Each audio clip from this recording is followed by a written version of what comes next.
And I feel in your case, like what can make that like even more difficult is that like it's like despite not getting that from other people, you still want to give that feeling to other people, right? It's like you still want to give them like you called it people pleasing tendencies, right? But I would Yeah. say it's like you want to like serve, like you want to help them, like you want to make them feel connected, to feel seen, to feel Mm-hmm. like at home, right? To Mm-hmm. feel like, but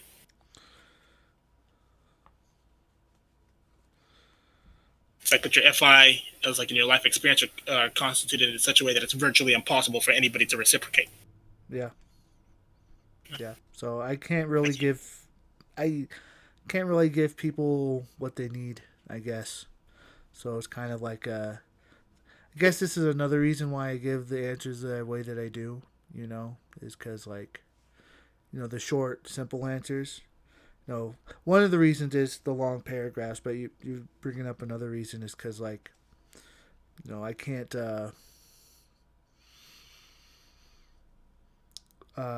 it, my reasoning of why I explained it to them is very empathetic and caring, and it's coming from a place of where I care. But usually, the answer that they need is from a lower level place, right? They don't want a big philosophical dissertation of how their life can improve if I something. Very often, the answer that they need is quite simple. Just they just need a love. They just need hope. They just need care. They just need a friend. They just need a um, I get all those basic things, right? Um, that's kind of a and just it's a weird position to be in because like the because I know those are the answers. It's hard for me to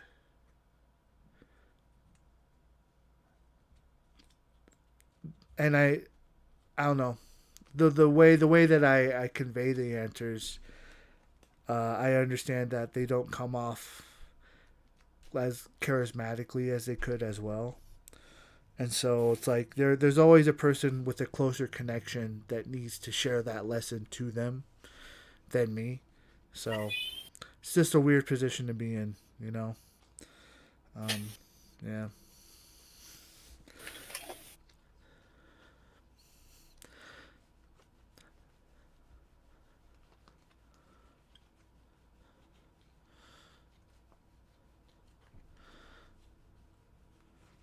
I've always for some weird reason I've always been the kind of outsider individual. In high school, the friend group that I hung out with, I was like the outsider loner group. Even though I was on the football team, I one of the guys was like a sex addict who wanted to become a Somali pirate. One of them was trans. One of them, uh, one of them wanted to join the Air Force.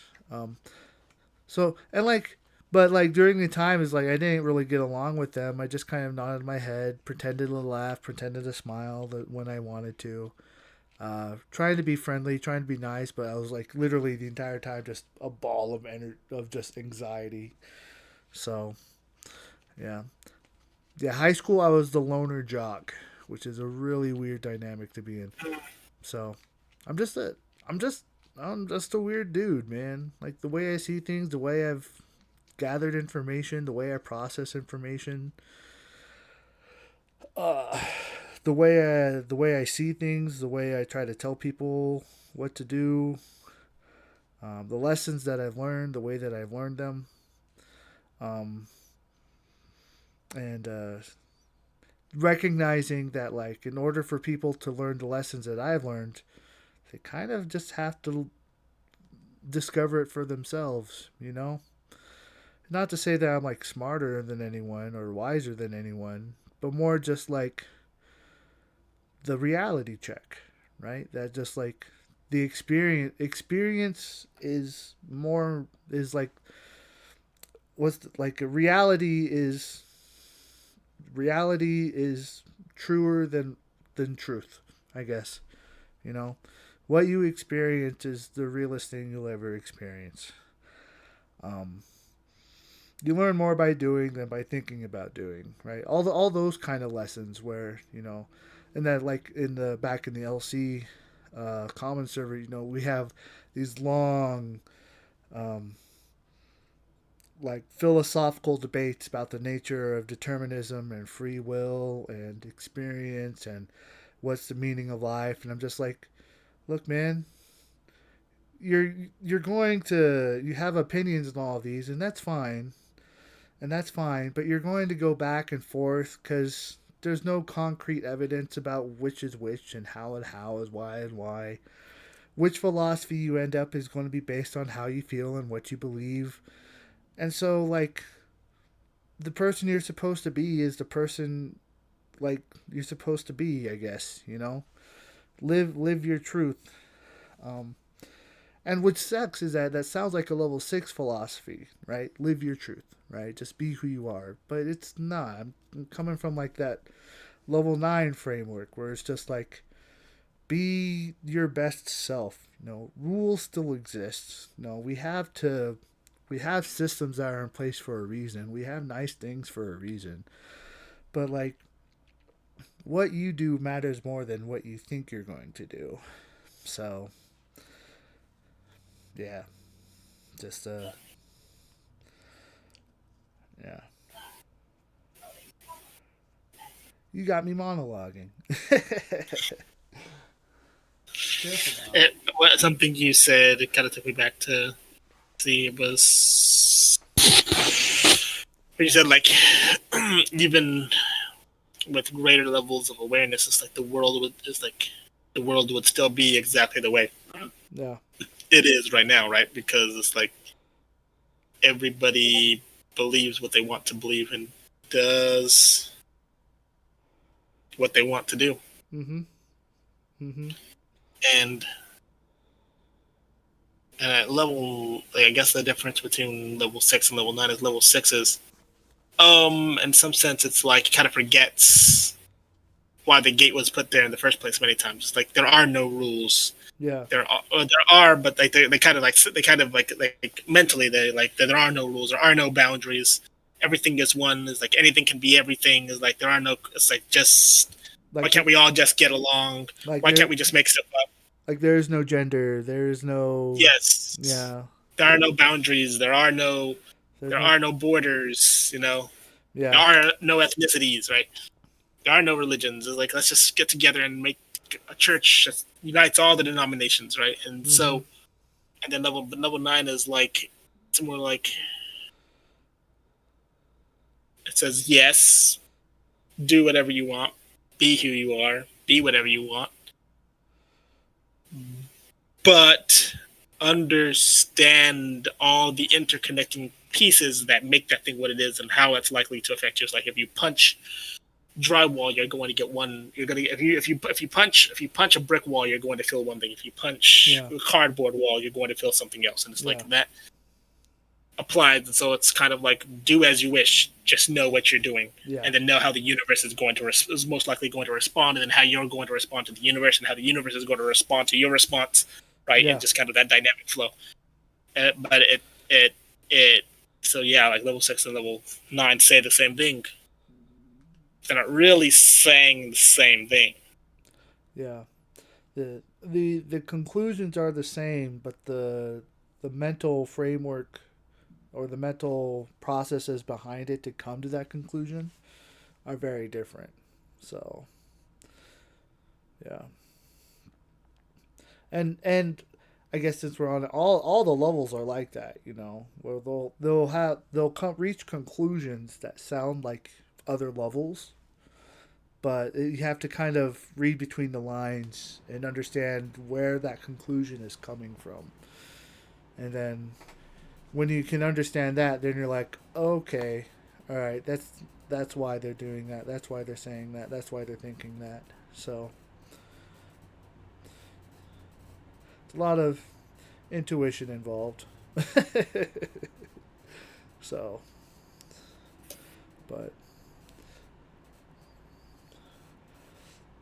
But this flow of thoughts and feelings series, this is if I keep going deeper into it, it's going to start hitting into how I see those interconnections and where I gauge and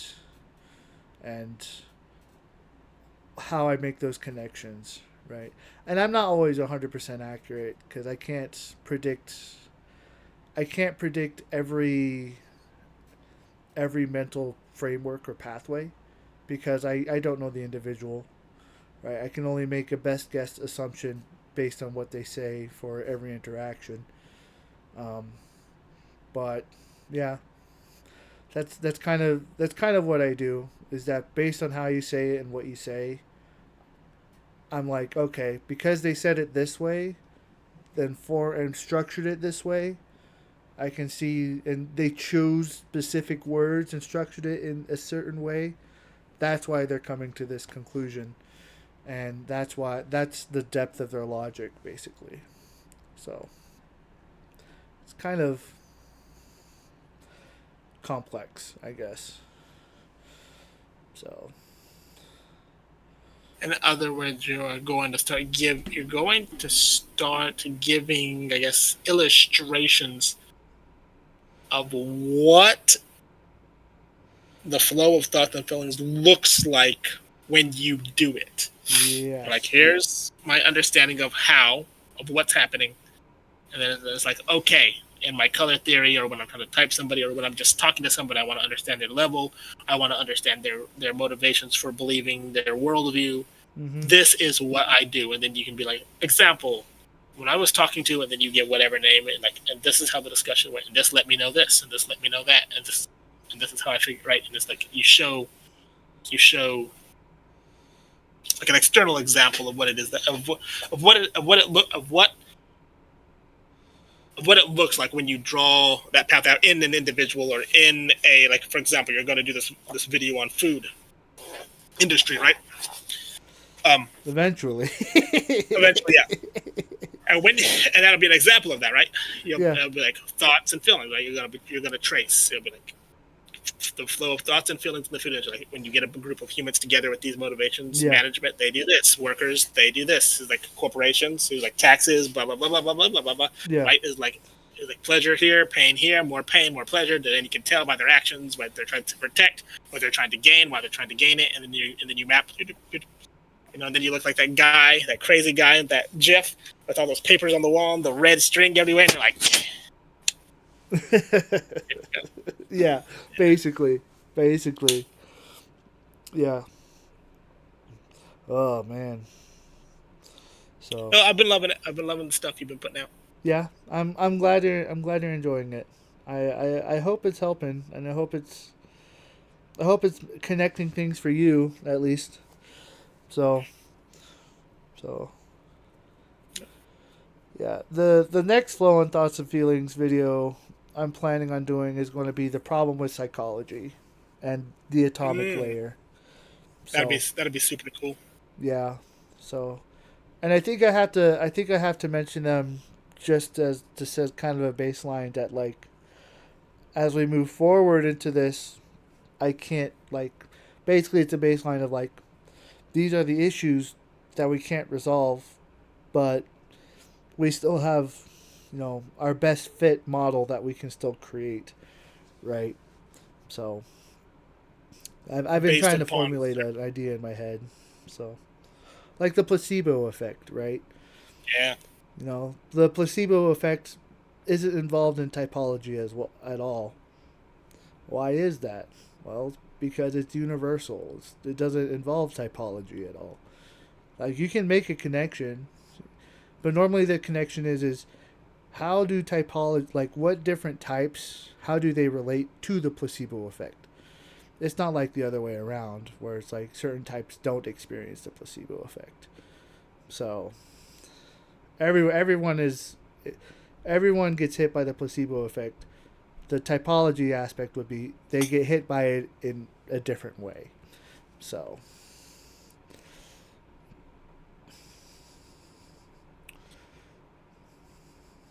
but psychologists and behavioral scientists kind of assume that everyone's the same. So, not that everyone's different. And so, and it's good that they do that because they wouldn't be able to come to their conclusions the way they did if they did with the metric of everyone is different, you know. So, And I'm thinking now about Dr. K and a discussion he had that I might want to dig up and send you, where he talks that on medicine and the importance of treating people like they're all the same and treating people like they're different, right? And he was talking to a doctor who prefers treating people like they're all the same, starting from like the human baseline. mm-hmm. And then Dr. K is an individual who likes to focus on the distinctive aspects that make this individual an individual, right? Yeah. It's like, so we're treating the individual, and then the guy's like, we're treating humans, right? And then kind of combining the advantages and watching out for the biases of those two different methodologies. Mm-hmm. And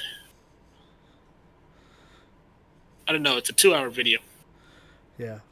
Dr. K is his stuff is just absolutely fantastic because he does a very good job of bridging the gaps between like you know individuals and science and philosophy, right?